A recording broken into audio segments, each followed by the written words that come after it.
अस्सलाम वालेकुम व्यूवर्स। ये जापानी एलपीजी ओरिजिनल स्टोव है और ये जो है ये ओरिजिनल सादा कलर है, नॉन स्टिक नहीं है, ओरिजिनल सादा कलर है और नया पीस है, बिल्कुल 0 मीटर है।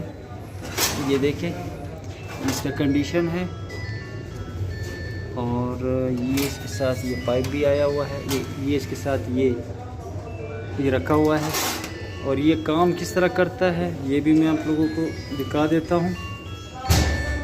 और ये देखिए 2 अदद सेल इसमें लगे हुए, ठीक है। और ये इसको आपने ऐसे घुमाना है और ये ऑन हो गया है। ये देखिए इसको कम करना है, ज़्यादा करना है, आग को आपकी मर्ज़ी है। देखो ये ओरिजिनल एलपीजी है, ये दाने दाने जो इसका आग है और ये जो है बहुत हीट जो इसका होता है बहुत तेज़ होता है, यानी सालन को जल्दी पकाता है।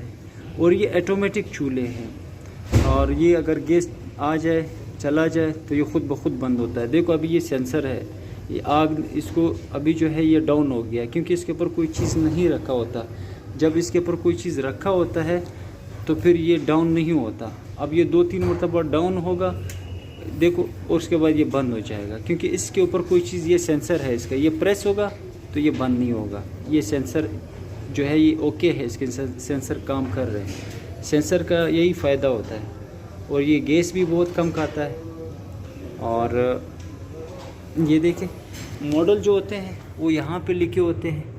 ये 2011 मॉडल है और 7वें मंथ का है और ये एलपीजी है और जो लाइन गैस होता है उस पर टीजी लिखा होता है। ये ओरिजिनल एलपीजी है, ठीक है, एलपीजी लिखा हुआ है। और ओवन कैसे ऑन होता है ओवन भी दिखा देता हूँ। ये देखिए इसका ओवन अभी दिखा देता हूँ इसका। ये इसका ओवन है, कम करना है आग आपने, इसका ज़्यादा करना है वो आपके हाथ। ये ओवन है इसका।